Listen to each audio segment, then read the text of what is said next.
Apa yang sesungguhnya terjadi di hulu Aceh Tamiang? Berdasarkan analisis berbasis AI yang kami lakukan, kami menemukan ternyata sebagian besar daerah hulu dari Aceh Tamiang adalah lahan sawit. Perhatikan, seluruh area yang berwarna hijau muda ini adalah lahan sawit yang estimasi luasnya mencapai 35.188 hektar atau 18% dari seluruh Aceh Tamiang. Sebagai perspektif, 35.000 hektar itu sama dengan 11 kali luas kota Yogyakarta.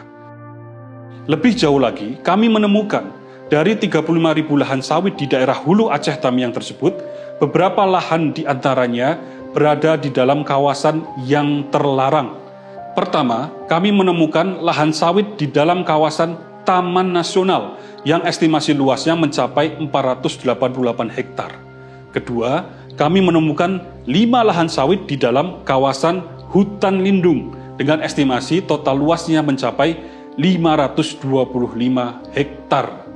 Di dalam analisis ini, kami juga menemukan 3 lahan terbuka yang total estimasi luasnya mencapai 895 hektar. Melihat lokasinya yang menempel atau berada di dalam perkebunan sawit, besar kemungkinan lahan terbuka tersebut juga tengah dipersiapkan untuk menjadi lahan sawit. Idealnya, bagian hulu itu diselimuti hutan alam yang memiliki kemampuan untuk mengatur lalu lintas air, termasuk yang disimpan dan yang akan turun ke hilir melalui sungai-sungai. Jejaring berwarna biru tua ini adalah jalur-jalur sungai yang mengalirkan air dari hulu Aceh Tamiang yang merupakan dataran tinggi dan berlerek, ke hilir yang merupakan dataran yang relatif lebih rendah dan landai, yang ujung terjauhnya adalah lautan. Tapi ketika air yang mengalir ke hilir itu meluap dan tumpah keluar dari jalur-jalur sungai, maka ada permasalahan yang terjadi di hulu. Kita perhatikan lagi citra satelit Kabupaten Aceh Tamiang sebelum banjir akhir November lalu. Area-area berwarna oranye ini adalah pemukiman warga.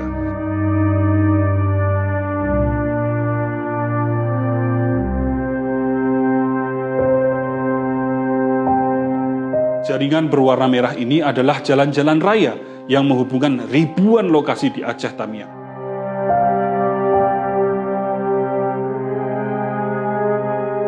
Lingkaran kecil berwarna-warni ini adalah sekolah-sekolah di sana, mulai dari pendidikan anak usia dini, pendidikan dasar, hingga pendidikan tinggi. Simbol palang merah, palang hijau, dan wajik berwarna-warni ini adalah fasilitas umum di sana. Ada rumah sakit, puskesmas, tempat ibadah, pasar, tower telekomunikasi, dan tower transmisi listrik. Dan ini adalah Aceh Tamiang setelah banjir bulan November lalu. Kita saksikan betapa bagian hilir Aceh Tamiang begitu terdampak oleh banjir. Hampir seluruh pemukiman warga, sekolah-sekolah, tempat ibadah, rumah sakit, puskesmas, pasar, jaringan listrik, dan jaringan telekomunikasi terdampak oleh banjir yang datang dari hulu.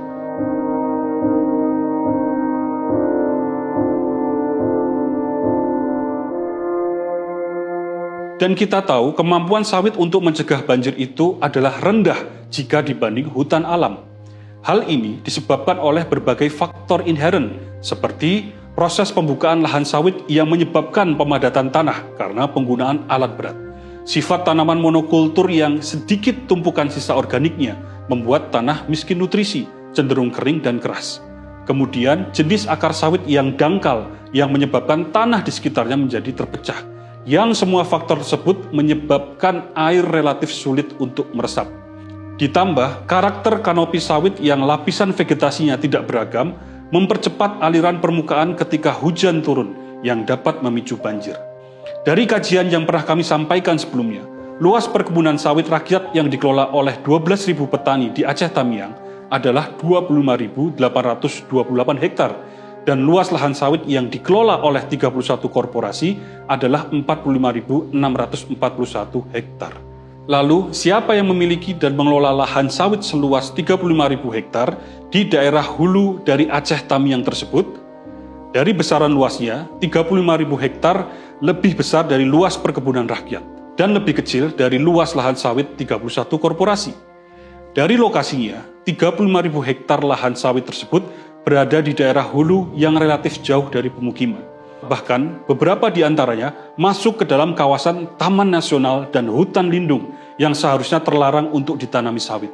Pemerintah harus menjelaskan beberapa hal penting di sini.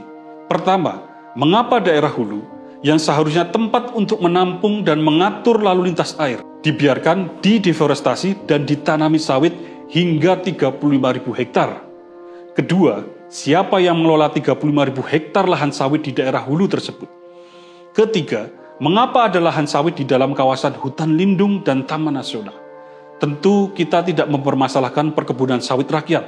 Pertama, karena luasnya hanya sekitar 25.828 hektar.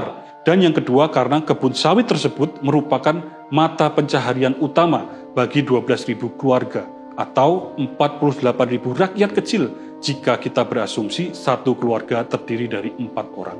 Setiap petani bergantung hidup kira-kira pada lahan sawit sebesar 2 hektar.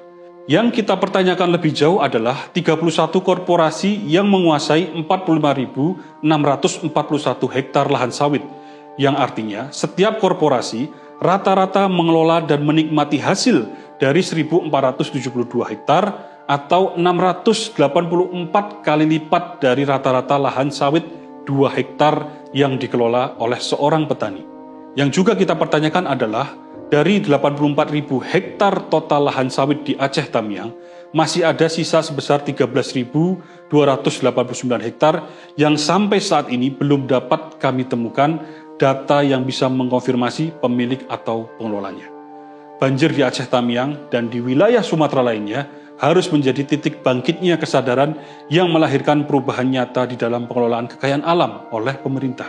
Jika tidak, rasanya kita telah menyia-nyiakan suatu pelajaran yang sangat mahal dari peristiwa banjir di Sumatera pada akhir November yang lalu.